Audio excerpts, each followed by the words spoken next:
Guys, I'm not paying for motor, okay?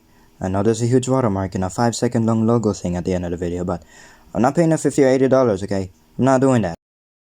A long time ago, I saw a video called The Backrooms Level 188 is Real. It's been on my recommendations for about a dozen times now, but I sometimes still watch the video because it's funny to me that one of the sources of the Backrooms images is a British hotel. But that's not what I'm talking about in this video. It doesn't matter. The second thing that piqued my interest was the uploader of the video itself. A user by the name of BFDI Fiery, with a profile picture of what looks like a fireball with 2 dots for eyes, a smile, and limbs. What a strange profile, I said to myself. I thought that maybe this is like one of those things where someone makes an OC and then just makes that their profile. I thought nothing more of it, so I just quickly moved on. After some time, I saw another profile that piqued my interest, Bracelety BFB. And when I saw this, I immediately noticed the similarities of the previous channel. It has the same art style, both have a cartoon object with dots as eyes and limbs. It even has the same naming style, both ending with a Y, and what can only be described as a combination of 4 or less random letters. Even when I noticed the similarities, I didn't think of them as coming from the same source, so I just thought that maybe it's one of those popular things where someone just make those flip-a-clip animations and gacha-like things, I guess. Regardless, I moved on. But then I just kept seeing more and more of these channels with the same art and naming style. And when I got to 20, I decided, fine, I'll go look for the source of all of this. And it was actually pretty easy. Between all these profiles, almost all of them had at least 4 letters in common. The letters B, F, D, and I. And so I promptly put that on the YouTube search, and what do you know? I finally found the source, just like that. BFDI, or its acronym, Battle for Dream Island, is a somehow still ongoing web series made in 2010 by twins Michael and Carrie Huang. Those are 2 people, that's not their full name. The basic concept is that it's about alive objects competing with each other for a game show and getting a prize or something like that. And it is a very popular show. Like, one of the episodes has like 63 million views. That is like Mr. Beast numbers. No, the thumbnails really turned me off when I first saw them. Like, they look so stupid. But the thousands of positive comments and the surprising amount of influence it has gave me some motivation. I figured I wouldn't lose anything if I gave this show a try, so I made it my main mission to watch the nearly 12 hours of content to find out why people considered this show good. And so, I watched it. I watched every single episode in every season, and here's a very brief summary of my thoughts on this show. It is an incredibly bland, directionless mess, and I'm going to thoroughly explain why, season by season, episode by episode, starting all the way in the beginning, 2010, Season 1, Battle for Dream Island. Holy, that was a mouthful.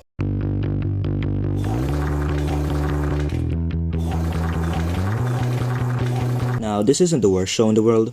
Obviously, there's worse stuff out there, so that means there's some things I like about this show, and yeah, there is. So let me talk about them first before I get to the bad stuff. Now, the thing I really like about this show is the animation. I know I talked shit about how the thumbnails look really bad, but it's surprisingly really good. For a show that was made by a bunch of rando bando 12-year-olds in 2010 at the time, it's not that bad. Like, it is really not that bad.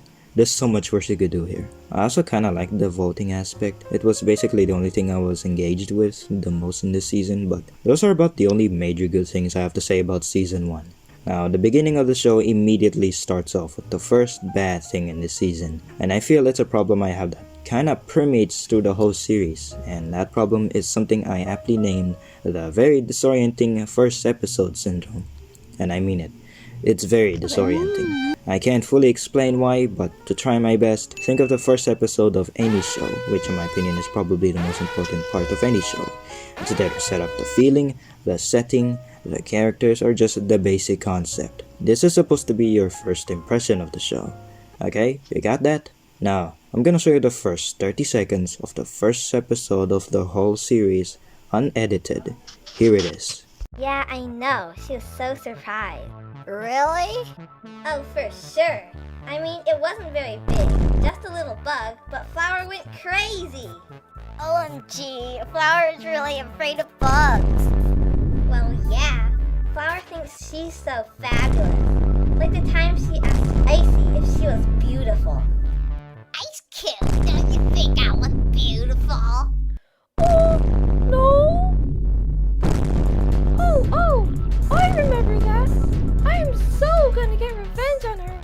I cannot believe how she thinks we will be her servants. I'm so glad you guys are my friends, though. Really. Bubble likes me too. Right, Bubble? Yeah? No! Ice Cube, stop!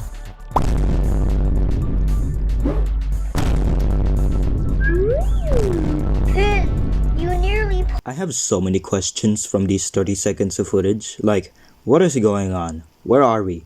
Who are these guys? Oh, and also, how in the world did these objects somehow come to life? Well, the season does somewhat answer these questions, though it doesn't at all answer how these objects randomly became living things. But you at least see what I mean. It's very disorienting, especially for new viewers. I don't know why, but every single episode 1 in every season is exactly like this. This is a very good indicator of the tone of this show. I'm gonna be in here for a roller coaster ride in all these 12 hours. But I'm gonna talk about this problem a little bit in the later seasons, so let's move on. For now, let's talk about the other bad thing in this season. The plot is really dumb. Now, obviously I don't expect masterclass level storytelling here, but this is like exceptionally stupid, so I'm gonna try my best to summarize it for you. So these guys are like hanging around, just talking and stuff, and then this guy hits this guy, and then a snowball flies through a mountain, and then it throws a rock, or I don't know, man. I have no idea what's going on right now. All of this goes on for more than 3 minutes with literally nothing happening, so that's a pretty good start. Let's just move on from this. And then out of nowhere, a random gray box tells these guys about a luxury island named Dream Island. And side note, I find it really funny that they don't even think about questioning where it came from or what it even is. They just immediately accept this offer for a private island, which is probably something that you should not do due to recent events. So the gray box tells them that they can't all have it, and to settle this, they all have to be contestants with each other on a game show. Now, I would summarize what happens in every episode, but we have 25 episodes to summarize in just the first season. This is gonna take a really long time. I know I said every episode, but that was a bad idea. I'll just go through the most interesting highlights. So the rules of the game are at least simple here. We have two teams, one named the Squishy Cherries and the other team named the Squashy Grapes. Whichever contestant contributed the most on the winning team gets a quote-unquote win token that can be used to avoid elimination when their team loses. Okay, so these rules make sense so far. But then halfway through the season, the rules just change out of nowhere. There is no more team competition and win tokens do not matter anymore, replaced by quote-unquote immunity for the first person to win. Elimination is instead determined by the most voted of the rest of the contestants, which in retrospect is probably what the rules should have been at the very beginning. Like, one character is supposed to win Dream Island, and then that person decides which person goes inside Dream Island, so it doesn't make any sense to put them between teams. Anyway, I really don't like the inclusion of the random rule changes. Like, they just now decided to change the rules. This is such an awkward way to implement this. And let's talk about these characters who I've left out in this video for an unreasonable amount of time, because the characters are another huge problem with this season. These guys are the most one-note, plain, uninteresting group of idiots I have ever seen. Now again, I don't expect Blade Runner 2049 level character writing in a show made by 12-year-olds in 2010, but for a season that follows these characters for 25 episodes straight, I better expect some characters that are not, you know, this boring to watch. Let's go through a select few characters here to really prove my point. Blocky here is a building block who is an absolute piece of shit. And that's about it. Flowey, or Flower, or whatever the fuck her name is also an absolute piece of shit. And that's about it. Rocky is a rock who is mostly silent until he decides to vomit every now and again, since he has an infinite matter generator inside his mouth. And that's about it. Bubble's only purpose in the show is to die every few seconds and yell gibberish also every few seconds, which is really annoying. And he has a British accent as well. Oh my god, this is hell. Spongy is a giant sponge, and the only thing this guy has going for him is the show's inability to stop making other characters shit on him and then kick him out for 97% of this season's runtime. I legitimately forgot he existed. I mean, that goes for most of the characters in this season, but this guy, I forget the most. These are the kind of characters we are working with here, guys. One point I will give Season 1 is, I guess, the handling of the characters' returns. They don't exactly disappear until the end. There are a few episodes where the eliminated characters gets chosen back to the team. Now, that honestly sounds like a pretty good idea in any other competition show, but in this one, the characters are so dull and samey that it's almost a negative to have more of them come back. If the eliminated stayed that way, I don't really think it would change a damn thing in this season as far as viewing experience is concerned. I mean, it definitely surprised me to see some of them come back, but not the good kind of surprised. Now, the most interesting character in season 1 is David the Stickman, who gets voted into the show and whose only purpose is to shout,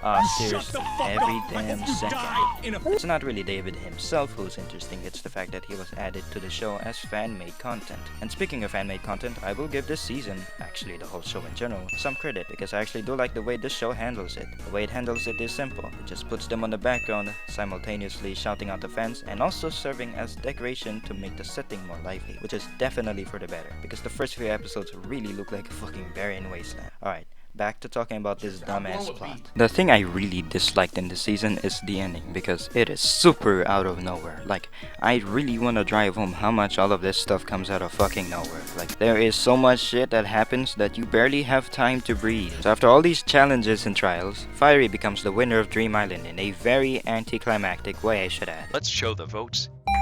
What? No drum roll? Why not? Budget cuts. Oh. I mean budget downsizings. So Fiery, you win. He lets everyone in except for Leafy because of a very quick line that hurt his feelings. Get me out of this thing! That really hurt me deep down inside. I mean, I wasn't lying when I said it was quick. And then Leafy, becoming angry, calls the announcer on the phone to sell Dream Island all to himself, effectively becoming the villain only in this one episode. Then suddenly a UFO abducts 4 of the characters. I really thought this was a one-off joke, but no, this actually matters. The guys try to find out who has Dream Island, so they climb over the door.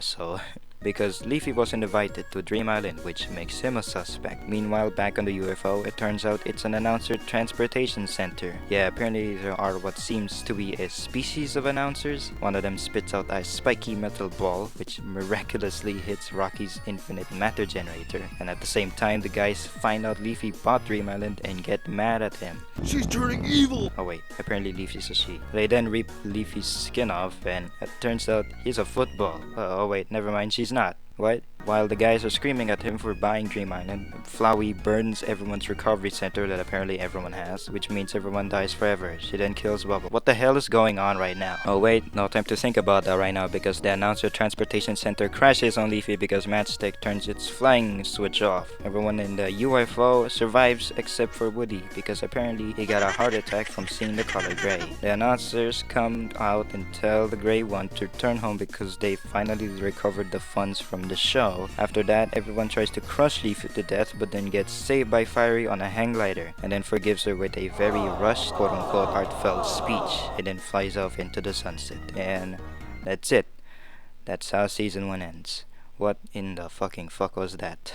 You know, at the start of the season, I had a very average viewing experience. Like, it was very mid. It wasn't very good, but it's not horrendous either. But then this ending comes along and I think I lost brain cells after this. Look, I don't mind this kind of wacky stuff happening on a show made by kids, but like I said before, the presentation is so fast and overwhelming that I can't describe it as anything other than a mess. You know when you're watching a weird-ass movie and when the credits roll, you're sitting there just wondering, what the fuck was that? That's the same feeling I get here. Overall, season 1 felt kinda bland. Most of the characters feel exactly the same and the plot feels like a 21st century humor meme, except it's actually expecting you to follow what's going on. It is a very middling experience at best and a super incoherent mess at worst. But that doesn't necessarily mean it's terrible overall. Like I said before, it's not that bad. And that's about all the things I can say about season 1. I think it's time to move on to 2012, season 2, Battle for Dream Island again.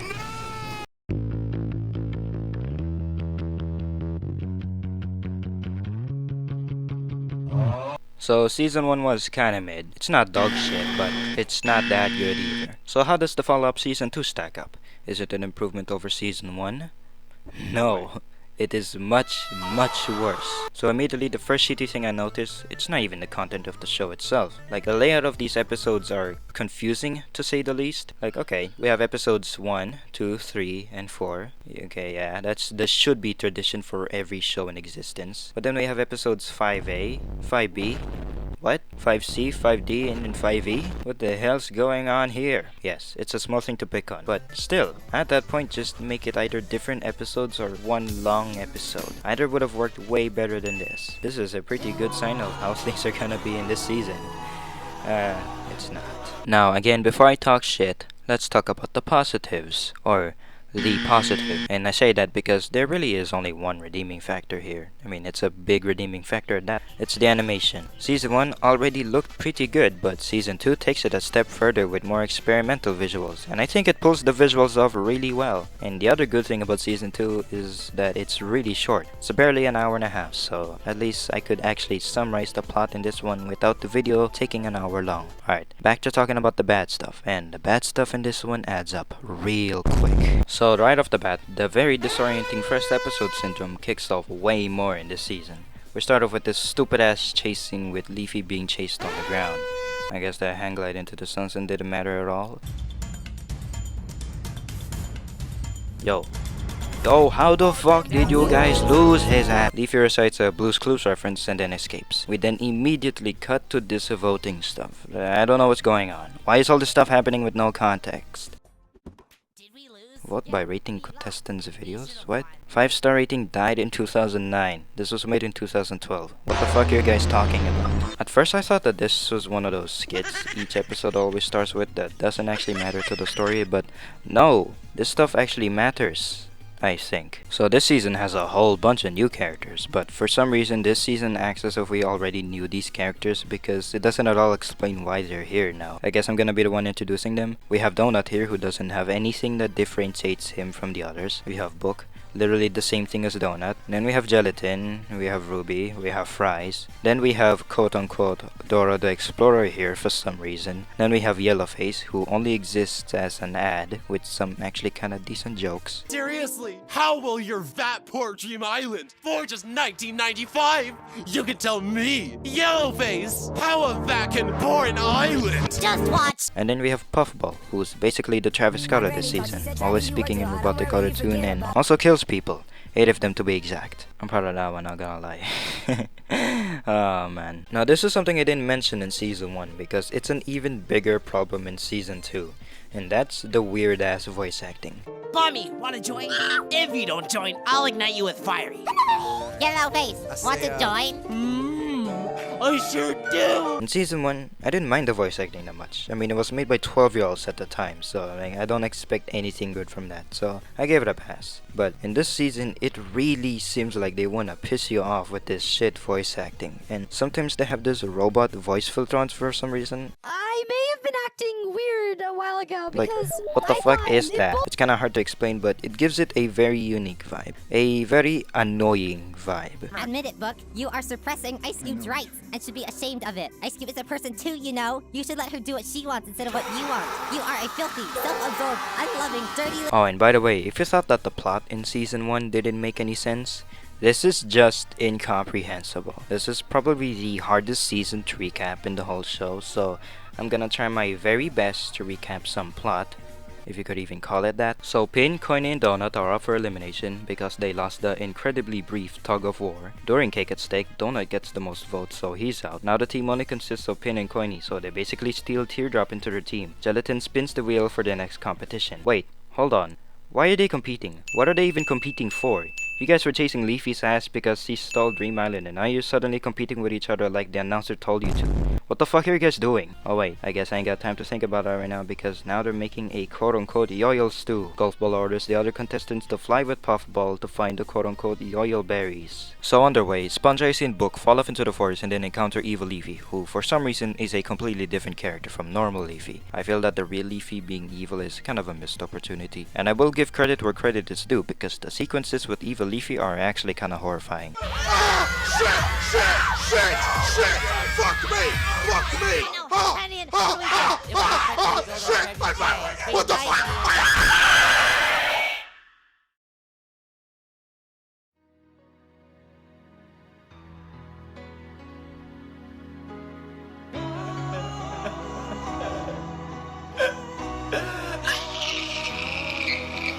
And this is probably a good time to talk about Evil Leafy because I have no idea why he's here. Like, besides a few short sequences, he doesn't do anything that matters in the long run. Like, nothing pays off with these scenes. I have no idea why this season focuses on him so much because it doesn't go anywhere. Near the end of Season 2, I was convinced that it would have a twist with Evil Leafy and just go batshit insane. Like the Adult Swim kind of insane. You know, too many cooks, unedited footage of a bear, this house has people in it, that kind of stuff. But no.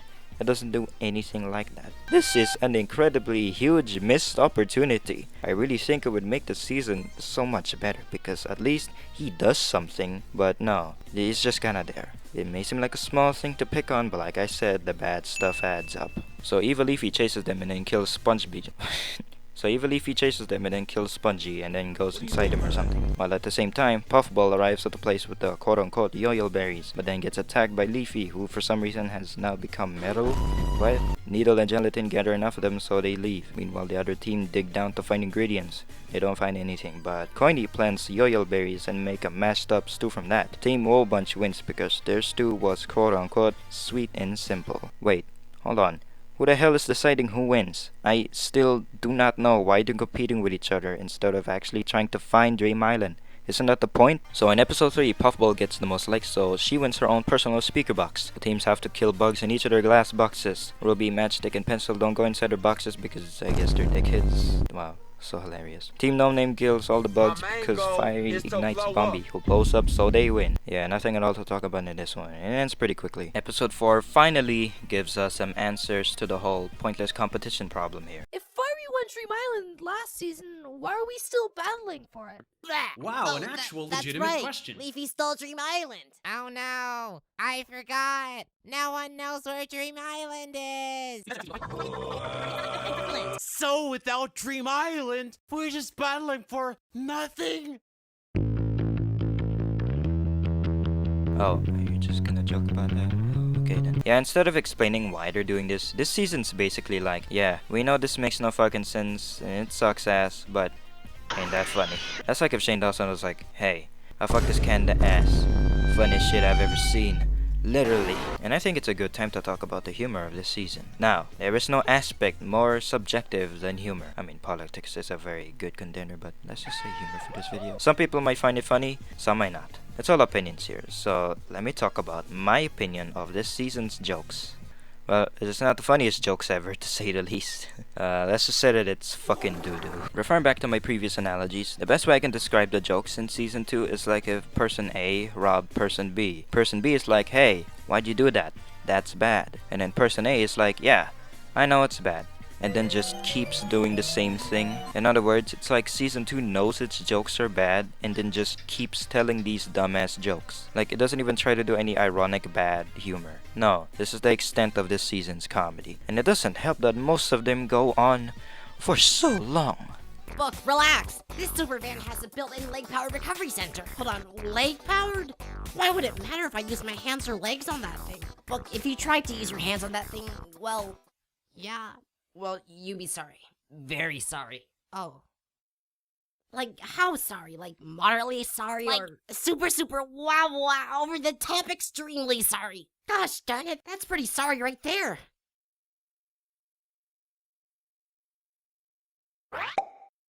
Yep, I'm pretty sorry right now. Look, why'd you do that? Can we Why'd you fucking do move that? I on, was please? curious. Jesus I thought you Christ. were- Another shitty thing here is the music choice because it gets old really fast. Like, they keep looping this goofy ass Kevin McClone music and I can't stand it. Then, so here's our plan. Our plan? More like your plan. You're too bossy, GB. Staring at your dress cause it's see-through. If Yeah, you don't like talking this all the team, shit why don't you that just you get don't out? do. Send her to the Say that you a incinerator. lesbian. Anyways, in this episode, Teared Up is eliminated and they are now trying to build their own version of Dream Island. Golf Ball takes his team to his underground factory to build Dream Island using his quote-unquote dream sauce that they heat up so that it coagulates into Dream Island. Meanwhile, Team Woe Bunch makes a farm-themed Dream Island and then sabotage Golf Ball by throwing and blowing up Bombi in his factory, making Team Woe Bunch the winner. And then we get to the most confusing and longest episodes of probably this whole show. So let's go through a lightning round in this one. Episode 5A, while Bubble and Pin are swinging together, Leafy somehow arrives here and then they try to kill her. Later on, she tries to find Fire but finds out that he's dead, so Leafy brings him and everyone who died in the previous episodes back to life with the recovery center. And then Pin tries to assassinate Leafy by throwing a knife but accidentally hits Puffball's speaker box, so Fiery replaces it with his own. During Cake It Stick, Puffball wins the most likes again, so she gets another prize. That prize is removing someone's limbs. Kinda fucked up. She chooses Pin because he hit Puffball's speaker box. Match gets eliminated for having the most dislikes. Pencil prevents this by tying Matchstick's legs so that she won't get thrown in. Probably the laziest way to prevent the character's disappearance I've ever seen. So Pencil, Ruby, Bubble, Ice Cube, Book, and Matchstick basically say fuck off the Golf Balls team and then make up a new team named Free Smart. In the next episode, they now have to reach the summit of Yoyal Mountain. Team No Name fly with golf ball to reach the summit, but then Gelatin throw Rocky, golf ball, and tennis ball into the forest and then get chased by Evil Leafy. Team Wobunch just walks to the summit. Team Free Smart gets in the Free Smart van to reach the summit. Along the way, they drive into snow, which I guess interferes with the gasoline and then it turns it into glue. Puffball comes back to the throne of members. Team Free Smart drives into the forest and then encounters Rocky, golf ball, and tennis ball still being chased by Evil Leafy, who eats all of them at the same time. Episode 5B, which for some reason has this godawful thumbnail. Who thought this is fun? It's just an announcement for a new game they made. Okay then, I don't think a lot of people played it, so mission failed on that one. Episode 5C, Puffball and Fries are flying when they stumble upon Evil Leafy. By the way, Fire and Gelatin also fell off. And Pencil, Ruby, Bubble, Ice Cube, Book, and Matchstick are tiny and walking on him for some reason. They find some buttons. Ruby presses the buttons, 4 of them die, until Ruby presses the purple button, which brings him and Book into normal size. They then escape Evil Leafy, who is now chasing them. Puffball then tries to save their team members that they somehow knew Evil Leafy ate. Wake up the Team Wobunch, who are walking in the snow, and then Pin gets stuck on the glue from the Free Smart van and then gets crushed by a falling tree. At the same time, Ruby and Book climb into a tree and then cut a very convenient way that they use to crush Evil Leafy and also Puffball and Fries to death. Unfortunately, the Free Smart van has the recovery center, which Evil Leafy ate, which means they can't recover their dead team members. Team Wobunch move on to the forest and then accidentally fall into the canyon with spikes. Spongy sacrifices himself while everyone lands on his dead body. Kinda fucked up. Needle then slaps all of them out of the canyon, but now she can't get out, so Yellowface burns Needle with a flamethrower since they plan on bringing him back to life with the recovery center that they also somehow knew was in the Free Smart van. Yeah, characters just know shit whenever the show wants them to. So the remaining teams alive encounter each other and find out the recovery center is crushed. So Fiery's speaker box brings them a recovery center crate, so all of them cranks the lever. Also Match and Icy are alive. Oh wait. Match is alive, also joins them. Episode 5D. After a long time, they finally create another recovery center, solidifying my point about Evil Leafy being pointless in this season. The recovery center creator self-destructs. They use the recovery center to bring back every single contestant back to life. Puffball recovers Gelatin, who kills every member of Team Wobunch, and then recovers every member of Team No Name, who all fly with Puffball. Meanwhile, Team Free Smart gets inside the new Free Smart super van. They then steal the recovery center with a giant magnet. They drive inside the quote-unquote Goiki Canal and use the recovery center to bring themselves back to life every time they drown. Episode 5E, the final one, thank God. Team Wobunch thaws out and then keeps walking. Team Free Smart finally makes it across the Goiki Canal and then Team No Name flies over to David Land.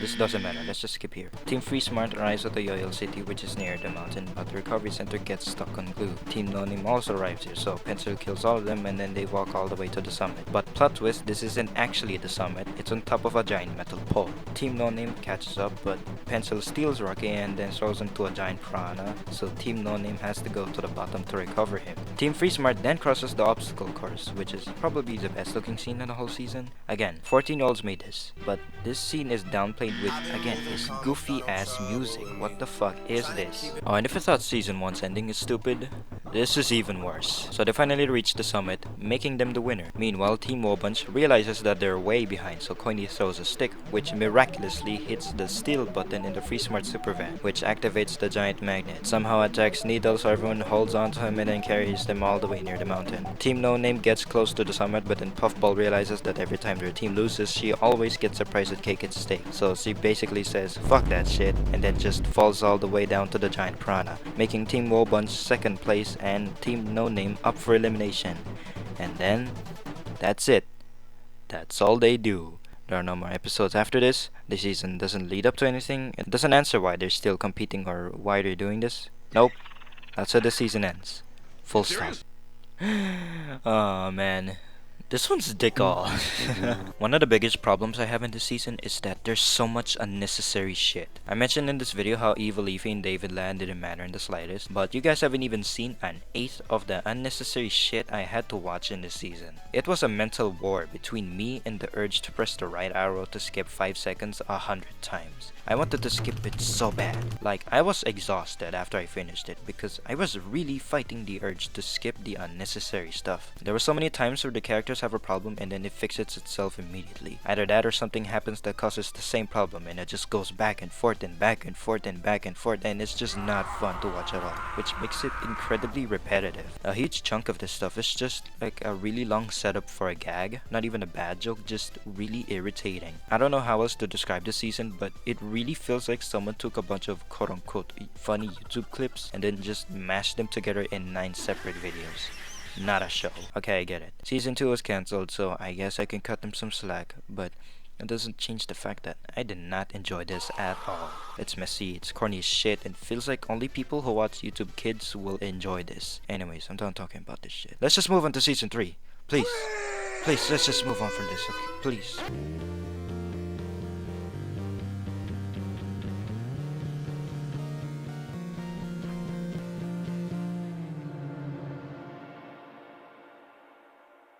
So this is the one I have the least amount to talk about, because it's the one that got cancelled before the second episode even came out. And to be honest, I find the reasoning for the cancellation and what they do after much more interesting than the season itself. I'm going off word of mouth here because finding information about this was way harder than expected, so I take theirs and you should take my word with a heavy grain of salt. Apparently, the reason for the cancellation was that Carrie was about to start going to university and would be with Michael, or Sotomi, another person they work with, to directly work on the show.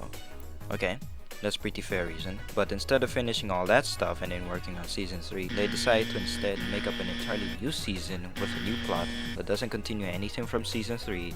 So like, what the hell was that? I wish someone could clarify all this stuff to me, but from the information that I can access, this is what I see. And it's dumb as fuck. I guess I should actually start talking about Season 3, but what am I even gonna talk about? There's literally nothing that matters here. I guess I should talk about what I actually feel about this season.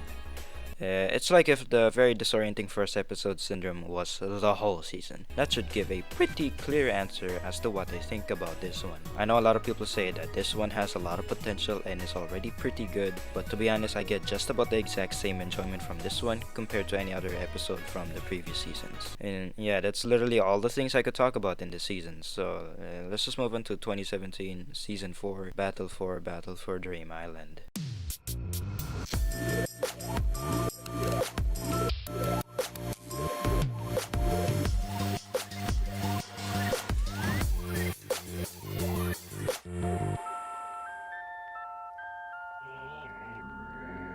By this point, I was basically hate watching this show. Like, I was not enjoying myself. I got a bit excited when I got to Season 4 thinking that it could finally end soon. But to find out I had 8 more hours to binge through, yeah, let's just say I was not excited anymore. But you know, I gotta say, this season's pretty fucking good. Mostly, but I'll get to that later. This is where I feel this series is finally trying for once in its 12-year lifetime. That's a long ass time not doing anything. Ha. Relatable. Seriously though, this season's a massive improvement over the previous seasons. And surprisingly, there are a lot more than 1 or 2 things I like about in this season. Let's get the big one first, the animation. Oh man, Season 1 already looked pretty impressive. Season 2 takes that further with more experimental visuals, and Season 3 doesn't fare off too bad either. This season though turns that shit all the way to 11, like holy crap. This is probably one of the best looking things I've ever seen on YouTube. Like, these guys didn't have to go that hard on the animation, but you know what? I'm very glad they did. I mean, just look at this. It looks so good. An aspect I didn't expect to like as much is the music. Whereas the previous seasons had shitty Kevin MacLeod music, this season has an entire soundtrack and it goes pretty damn hard.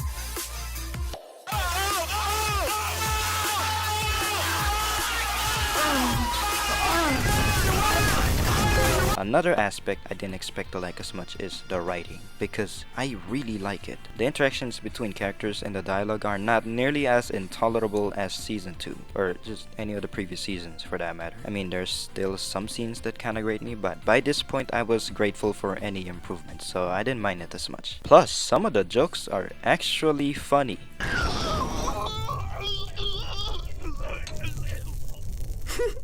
I always like deep fried donuts. Gelatin, that's a little insensitive of you.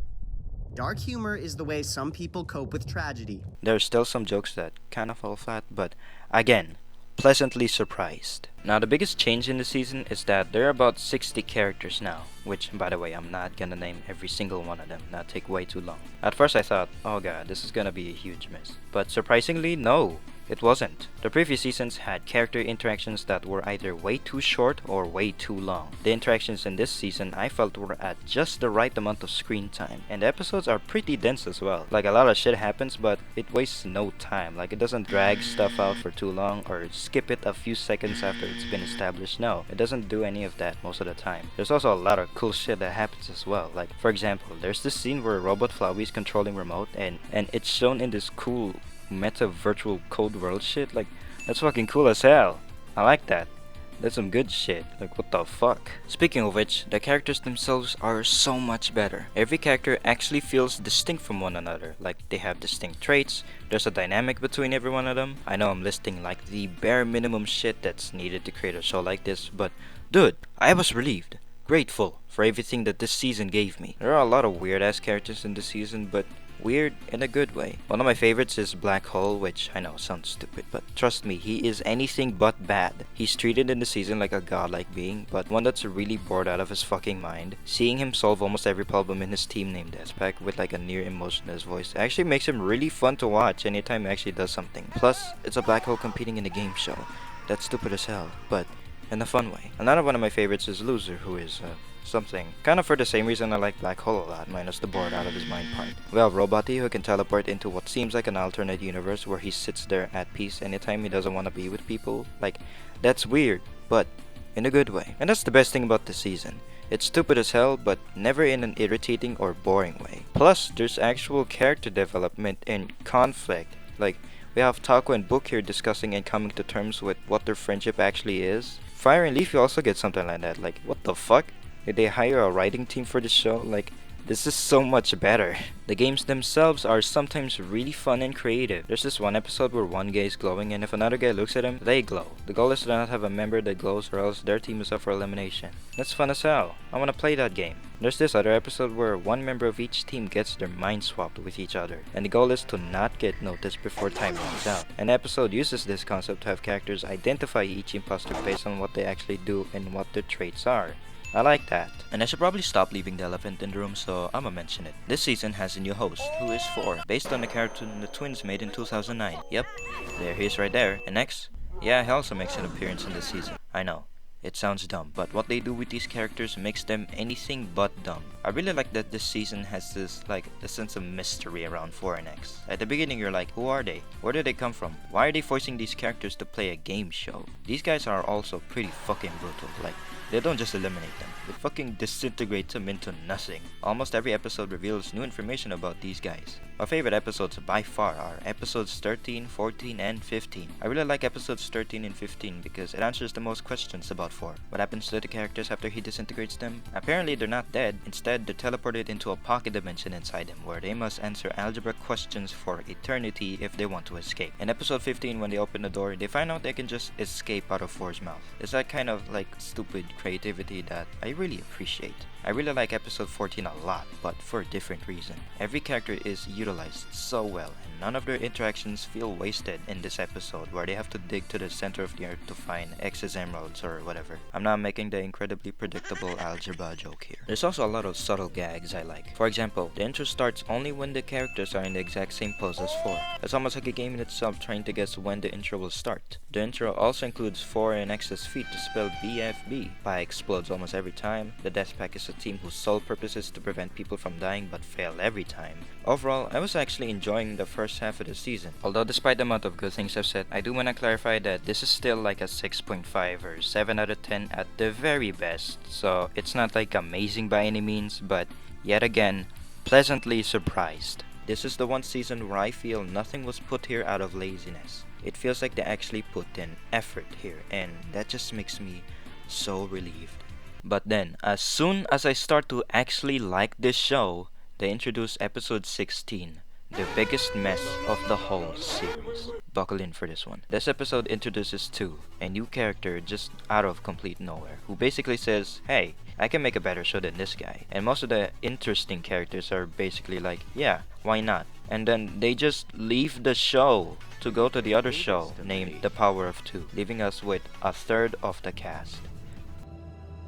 What?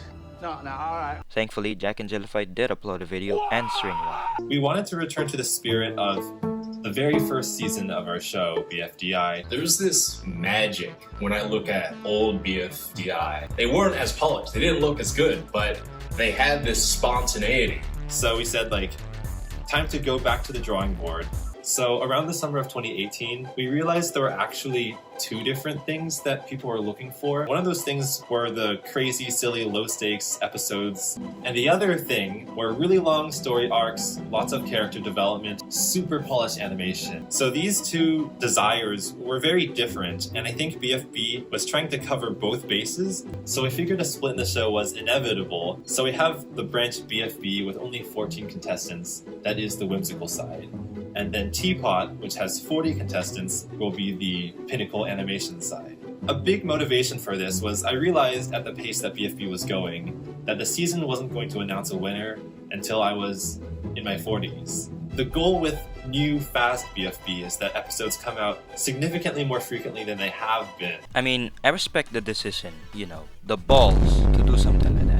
But I feel like there are so many much better ways of doing it than this. Plus, just the way you executed this is so problematic. Let's start with my first point. Many better ways of doing it than this. How about, instead of splitting the show into two, and also factoring the fact that you want to end the season before you hit 40, you could just incorporate new rules into the game. Like, I don't know, instead of the contestant with the most votes being eliminated, how about like the top 2 or 3 contestants with the most votes gets eliminated? I'm sure that could cut the episode amount by half, or a third if it really satisfies you.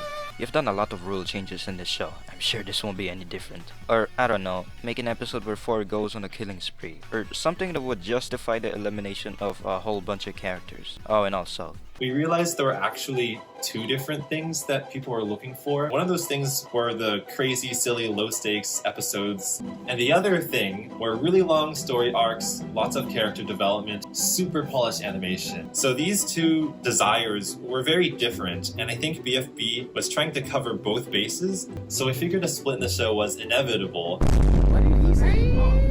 See, I have a pretty big problem with that statement. Season 4 already did a pretty damn good job balancing those two sides. The times where it was whimsical and the times where it was more character driven in each episode I felt were at just the right runtime. This split did not need to happen. It is really unnecessary. And on to my second point. Just the way you executed this. Let's say that no matter what, the split is gonna happen. I mean, these guys are pretty adamant with their decision, so I gotta accept that. Then there are still better ways of doing it than what you guys did. You guys uploaded the first episode of The Power of Two. You know, the second half after episode 27 of BFB. It'd be much better if you guys alternated between the two halves. The presentation of this video made it seem like these were something viewers could watch back and back to. The ones who want to watch the whimsical stuff could wait for the next episode of BFB, and the ones who want to watch the more character driven stuff could wait for the next episode of The Power of Two. Instead, the people who want to watch the whimsical stuff, well, they got their fucking money's worth. Like, they got a shitload of that. But for the people who actually want to watch the more character driven stuff, well, they have to wait 11 episodes before they get just one episode of the stuff they actually want. I probably should have said this earlier, but I just gotta ask, what was the point of all this? Like, actually the point. Like, what's the end game of this split? Because at the rate The Power of Two is going, it's gonna finish after you hit 40 anyway, so again, what's the point? It didn't really do anything. It just made everything more messy and worse for no reason. The worst thing about this by far is that these two shows do not connect with each other. An idea I had is if 4 and 2 were competing with each other on who could make the better show. Like, that's a neat and interesting idea that would greatly justify this split from a plot or I guess lore perspective. Just thinking about these ideas makes this show even more frustrating to watch. Like, I just want this show to be good. Like, you guys have the ability to make a coherent and interesting plot from this stupid premise. Like, I've seen glimpses of that. Twice. Oh, man. Anyways, I should actually talk about my opinion on The Power of Two. Like, how good is it actually?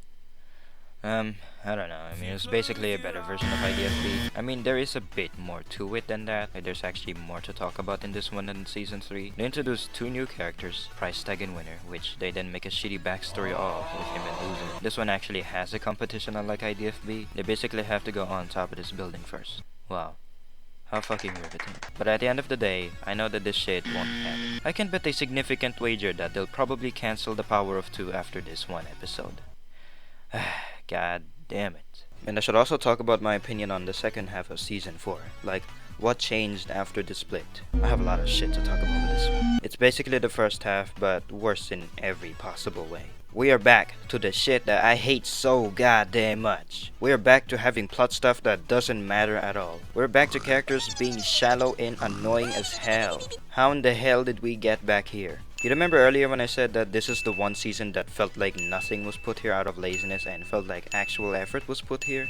I take that compliment back. I take that the fuck back. Like, nah, I ain't saying that shit anymore. I mean, this half of Season 4, you remember that whole sense of mystery around Foreign X? Well, all of that is just thrown out the window. Instead, he's just replaced as a crybaby most of the time for some reason. In episode 18, when one of the characters gets eliminated, they float on the air and then it fades to black. At first I thought, oh shit, they're bringing back the sense of mystery. I wonder what happens when they get eliminated. Instead, I actually got a false sense of mystery because instead of Four's pocket dimension where they have to sit there for eternity or something like that, they just spin around the tower constantly. Man, this is so fucking lame. I also really don't like the characters that we're left with. I mean, yeah, Fiery and Leafy have some character-driven stuff here, but I was much more engaged with Taco and Book stuff, and the fact that you separated them is almost insulting. This half, just like the Power of Two, also introduces more characters that I don't give a shit about. We have Purple Face. I have no idea what the fuck it does in this. And this new character named Profiley. And they make an even dumber backstory to this guy. Apparently, in huge quotation marks, this guy has been in the show the whole time, even though no one cares or gives a shit about him, myself included. This is basically all this guy has going for. Like, besides all that stuff, he does nothing in this. And he just literally shows up in the show. Like, 1 second he's not here, and then another second he's there. This is what I meant when I said I take back my compliment about this season, you know, not being lazy. Anyways, let's move on to talking about the whack-ass finale. So in this episode, the gray box is back, in the exact same fashion as Profiley, just out of fucking nowhere. And I forgot to mention that the prize for this season is Season 1. Yes, that's their prize. I didn't mention it because I did not think that it would matter at all. I thought that it was a bluff, but no. They take it seriously. And they try to do more meta shit by announcing another prize, which is Season 4.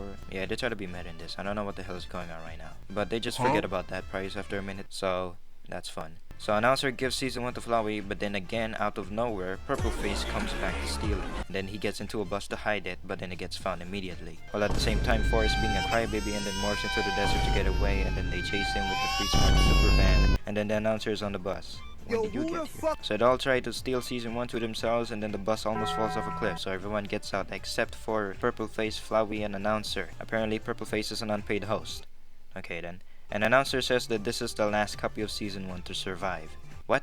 If you guys are gonna be meta here, then at least have it make sense. So Flowey says something nice about Purple Face, and then says something to her back about being a changed person. So because of those nice things, they decide to not want Season 1 anymore, so announcer gets it. Meanwhile, these guys chase 4 and then go onto a train because I guess it's faster. X reveals that 4 was the biggest fan of BFDI, and then compiled all of the episodes into the deep-fried 240p picture of the show he was holding. So they find 4, who is now the spinning tower. They climb up to him and he propels to and turns into the sun. And then Gelatin has this very forced monologue about treating the people around you how you want to be treated. And then they go back to Earth, and then they fucking party together like a Disney princess movie. And then Fiery and Leafy go on a boat to find another island to make it their own dream island or something like that. And then they sail off into the sunset.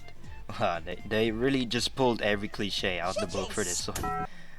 Okay then, what in the fucking Amber Heard shit was that? You know, another reason this show is so interesting to me is because every single season has a completely different problem. Season 1 was bland as hell. It didn't do a whole lot of shit. I mean, it's the first season to a show, so that one gets a bit of a pass. Season 2 was an incomprehensible mess that I don't even think I explained properly in that part of the video. Nor do I think I could ever explain properly. Season 3 was cancelled, so there's little to no content, and you immediately know that everything that happens there doesn't matter. And in this season, it's the fact that the creators decide to split the show into 2 and put the most potentially interesting material into the show that they won't even make 1 episode of until BFB almost ends. Even worse, they don't even continue it after 1 episode.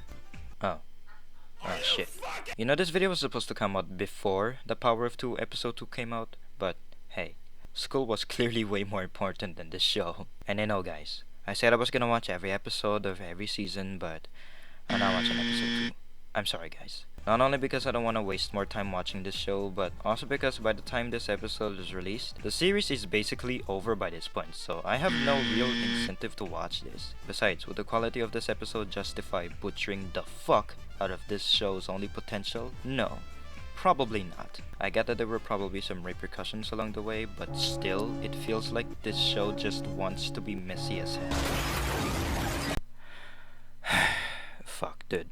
This show was an absolute nightmare to binge through. I would never, ever recommend this show to anybody. The thing is, I didn't binge this series just to hate it. I genuinely, really wanted to like this show, but it always falls just short of it actually being good. Well, most of the time, but you know what I mean. It just pisses me off that they just pad this show up with just shallow, lazy, uninteresting work. I'm not saying that about the animation. No, not at all. It's very evident that they worked very hard in animating this series, and that effort definitely paid off. I don't want to downplay that work. But if we're talking about like every other aspect, yeah, I think it's safe to say that they did not get nearly as much love and care put into them. Watching this series is almost exactly like watching an Illumination movie. The Minions, to be specific. Throwing the Lorax there too for a good measure. It's just so bland, so bare bones. It just does the most bare minimum shit and doesn't expand on anything at all. I can't say for certain if this is actually what's gonna happen, but I imagine that if I grew up on this series, I'm not gonna look back on it as a glimpse of childhood, because there's nothing to grab onto. The plot is just so disjointed, there are no stakes, no emotional engagement, nothing to root for. It is just there. It just exists. I'll put it this way. If you told me that this show was on YouTube Kids, I'd definitely believe you. But hey, me saying all that stuff kinda doesn't matter in the grand scheme of things, because there are a lot of people who do like this show, and I don't hate people who like things that I don't like. Let me be clear here. I don't hate the people who made the show. I just hate the show that they made. It's nothing deeper than that. And no matter how much I talk shit about this series, I will always give it credit for one thing. I'm very impressed that these two twins single-handedly created a YouTube genre from scratch. Or Adobe Animate. Okay, that was fucking stupid. I'm impressed that they inspired millions of people to create, to animate, that kind of stuff. So I mean, congratulations to all of them, that's all well and good. But at the same time, I can't help but think that all this popularity and influence is, you know, just a little bit undeserved. Like, is this seriously the stuff we're giving 900 million views to nowadays? Come on, guys. But what do I know? I'm just a 16-year-old kid who can't even remove the Filmora watermark in this video. It's not really my place to say what people should give 900 million views to now, is it? So, whatever, I guess. Personally, I am done reviewing this dumbass show that is assumably nostalgic to some weird ass people. What the fuck, guys? I just searched the name of the show. So to wrap it up, if I were to score the entire Battle for Dream Island web series as a whole, I would give this terrible show a 3 out of 10. And by the way, before I say it, no, I will not watch nor review the seemingly hundreds of ripoffs of this show. You guys are not gonna get me to review any of them. Never. In a million fucking years.